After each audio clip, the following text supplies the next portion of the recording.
Pour démarrer cette série d'interviews, j'ai eu le réflexe le plus journalistique possible. Je me suis redirigé vers mon dernier employeur en date.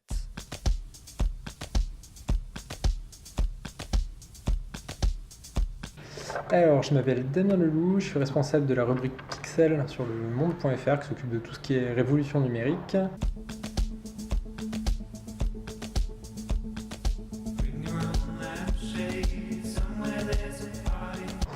Mon parcours, il est passé longuement par la fac à Rennes, puisque j'ai eu une licence d'histoire et un DEA d'anglais.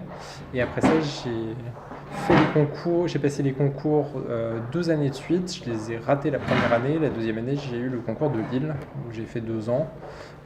Ensuite, en sortant, je suis parti bosser au Télégramme et ensuite au monde.fr où je suis resté depuis, ça va bientôt faire 10 ans. Alors, j'ai passé la première année l'ESJ, le CFJ, le CELSA, et je crois que c'était tout. Et la deuxième année, j'ai passé l'ESJ, le CELSA et l'école de journalisme de Sciences Po qui ouvrait ses portes cette année-là. D'accord. Et j'ai eu la première année rien du tout. La deuxième année, j'ai eu l'oral au CELSA, à l'ESJ et à Sciences Po, et j'ai été retenu que à l'ESJ.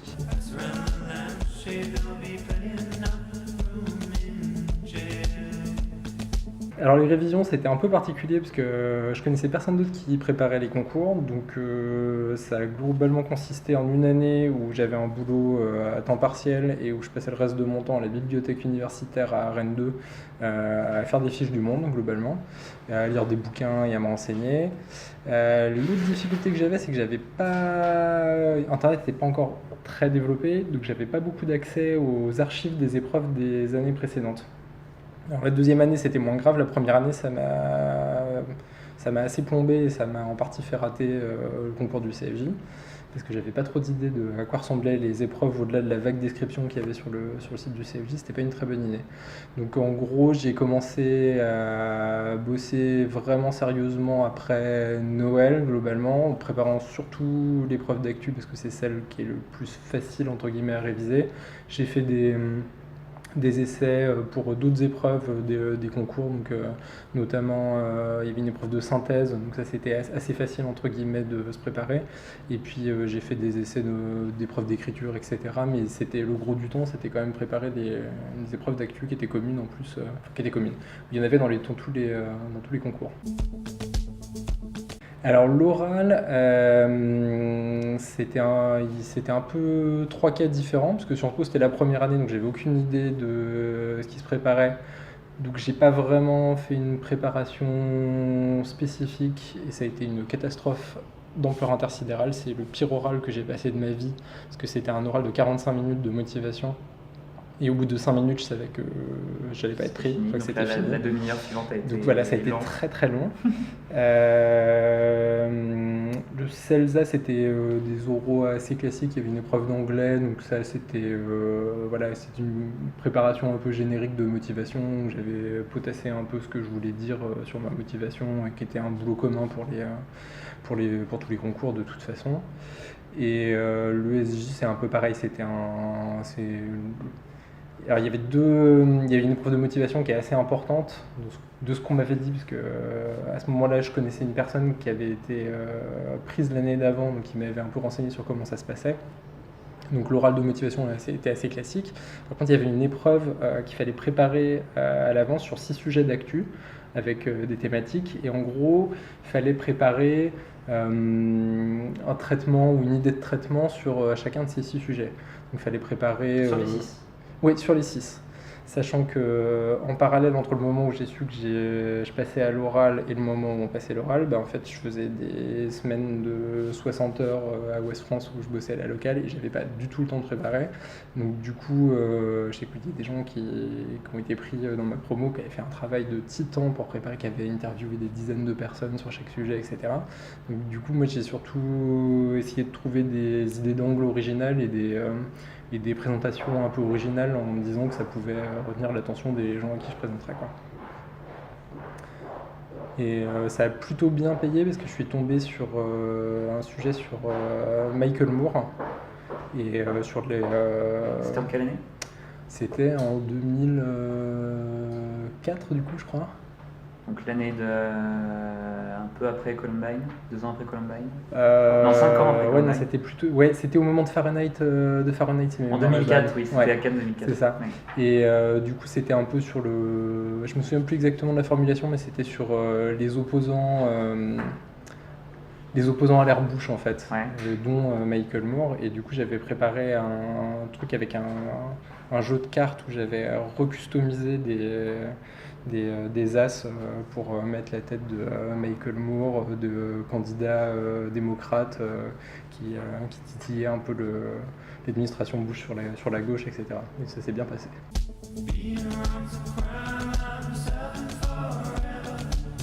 Oui, c'est pas le plus facile. Est-ce que tu as des exemples autour de toi?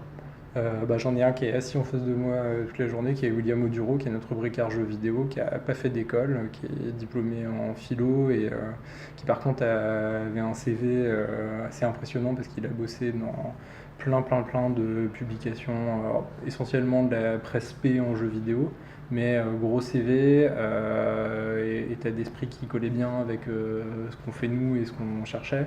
Et du coup, il n'a pas fait d'école et il est en CDI monde.fr et il est au bricard et c'est pas un handicap, même si c'est vrai qu'en moyenne, dans la rédac, il y a une très large majorité de gens qui ont fait une école reconnue.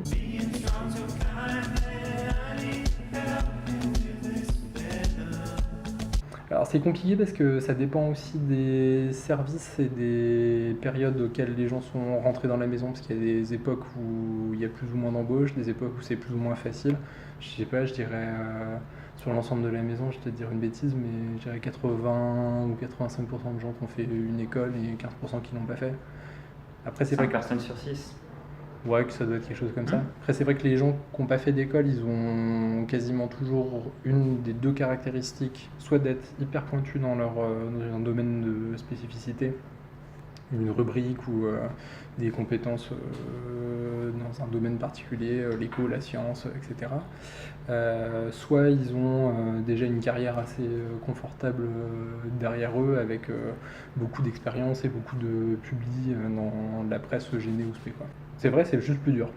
Effectivement, c'est plus dur, mais c'est pas plus dur parce que il y a un plafond de verre ou une barrière spécialisée. C'est aussi plus dur parce que le cursus des écoles reconnues, il facilite énormément le fait de décrocher un stage qui ensuite donne lieu potentiellement à des piges, un CDD, machin, etc. Donc ça donne aussi plus de contacts et plus de facilité pour savoir à quelle porte toquer.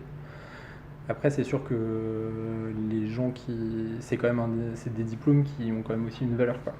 Il y a un socle commun de connaissances, etc. Et c'est un point positif dans la plupart des cas des candidatures. C'est pas rédhibitoire de ne pas l'avoir, c'est quasiment toujours un plus.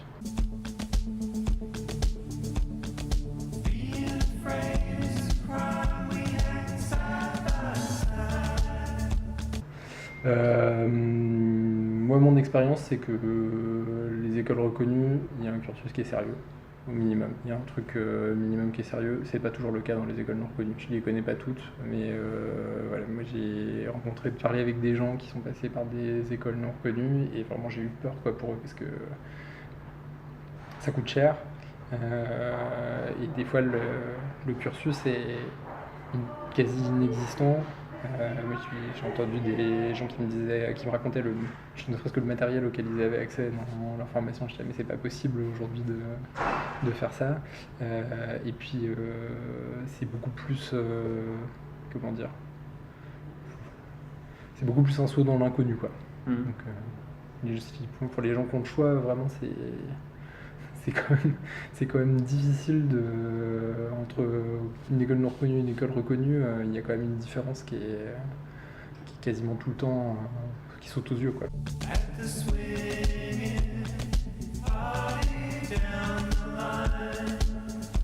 Oui, c'est un peu vrai.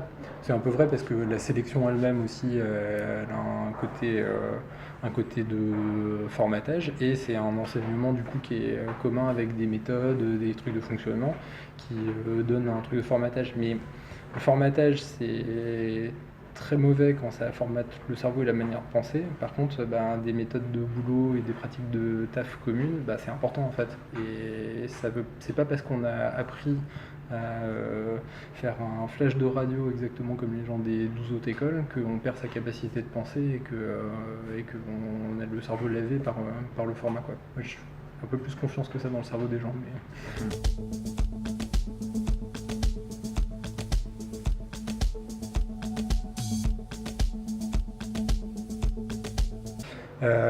Pour les concours, il n'y a pas de, moi de mon expérience, il n'y a pas de recette miracle, il faut bosser, c'est le minimum pour avoir une chance. Encore une fois, de mon expérience, ça paye d'être un peu original.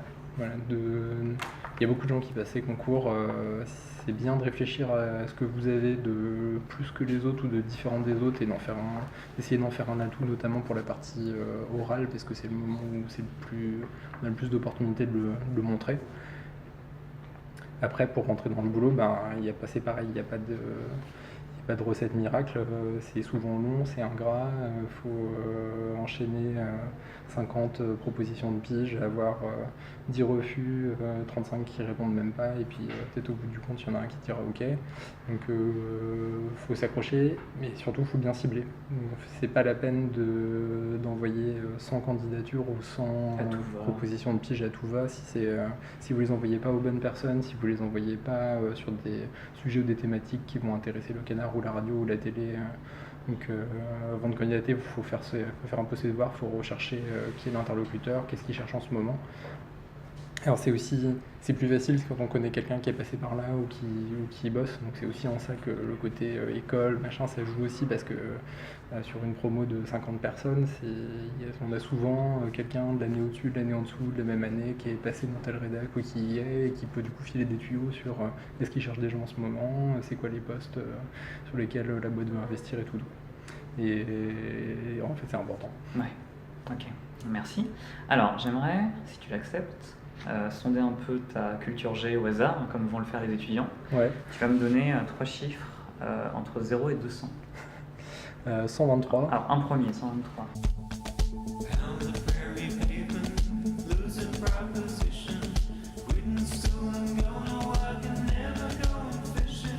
Je sais pas.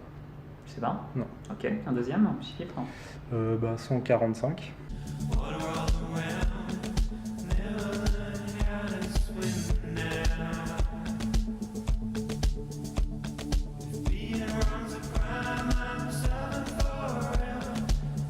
C'est de la photo, mais je sais pas. Au moins on saura dans quel domaine c'est. Un troisième? 188.